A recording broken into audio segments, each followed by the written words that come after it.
Hi, everyone. Um, we thought we'd cancel church today. We never cancel because of weather. At least we haven't up to this point, almost 28 years in. But we have, but we wanted to cancel meeting in person because our area has gone back to an orange level with the COVID crisis, and and so we think it's better not to meet and not to give any chance for the virus to spread.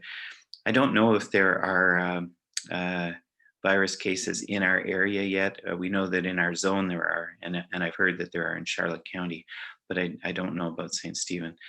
If anybody does know that, I'd love to have that information. Um, anyway, today I thought that I would just post a couple of beautiful music videos for you to listen to, and also read some scripture and a poem by Rumi. And I'll just uh, I'll just share these things as sort of a something for us to meditate on, and yeah, and hope that we all have a great week and that we stay safe. So I'm gonna share my screen here. Yeah, I'm gonna call this Back to Orange. I thought I'd begin with lament. How long, O Lord, will you forget me forever? How long will you hide your face from me?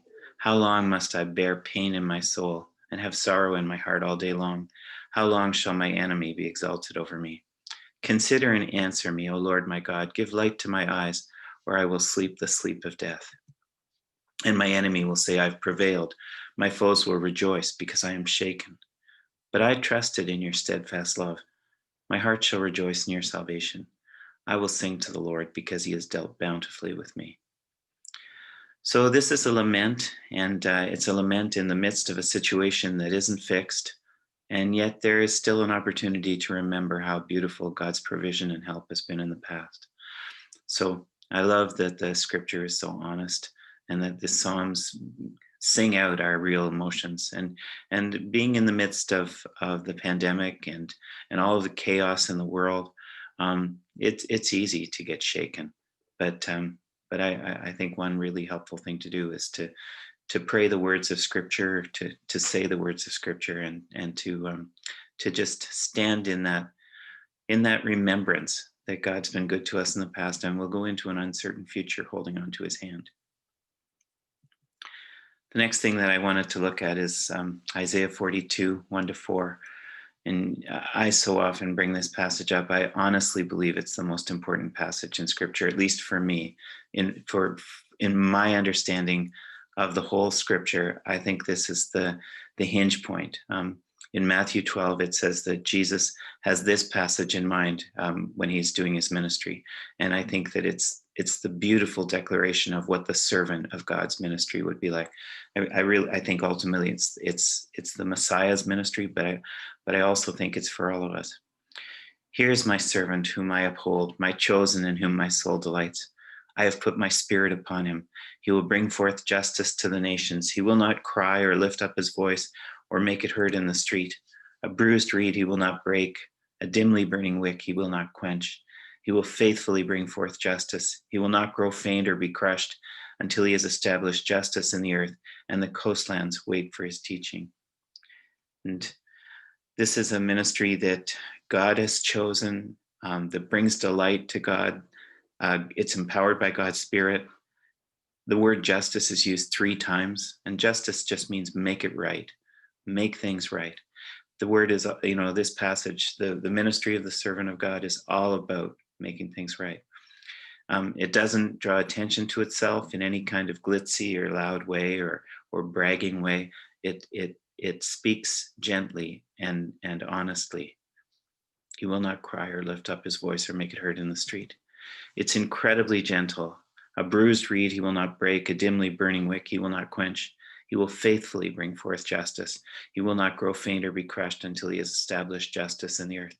So gentle that it can recognize a bruised reed. I think that's a picture of the condition of our soul. And I think if anybody is looking closely enough to see where someone is broken, they're looking at individuals one by one, not just looking at crowds. And this is what the real work of God is like: one person at a time, one situation at a time, seeing what's really going on, and making sure that the treatment is not so harsh as to break a bruised reed or to snuff out a dimly burning wick, but instead to come alongside and strengthen. And then that's incredible gentleness. But look at this strength: will not grow faint or be crushed until he has established justice in the earth. So this is the perfect blend of strength because it will not stop, but gentleness because in the way that it deals with individuals one at a time.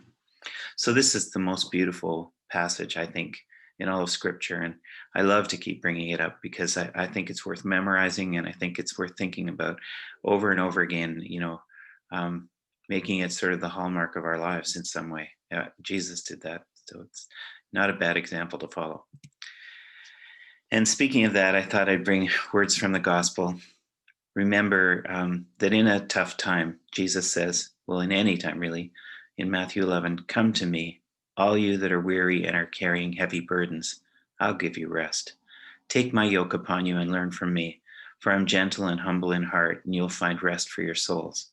For my yoke is easy, my burden is light." Yeah.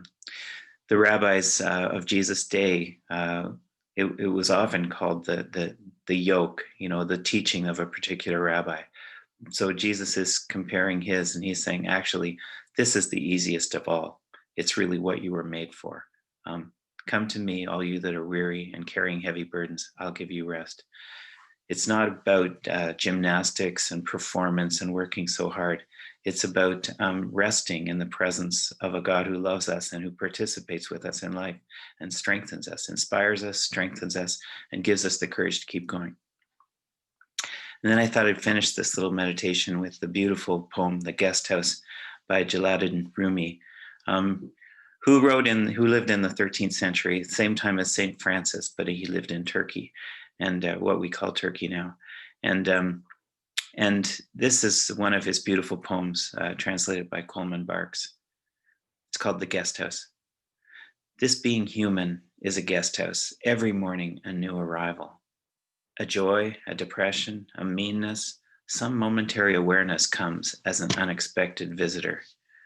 Welcome and entertain them all, even if they are a crowd of sorrows who violently sweep your house empty of its furniture. Still, treat each guest honorably. He may be clearing you out for some new delight.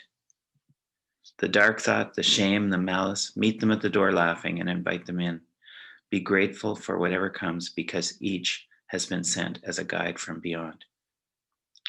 I think this can actually help us as we try to live the life of Isaiah 42 in the world, and as we try to rest in the presence of Jesus and participate with God in doing good, to just be very content and to realize that the various emotions that come have things to teach us, and we can receive them into our lives and learn from them, and hopefully regain balance and keep an attitude of joy even in the midst of the chaos that we sometimes feel.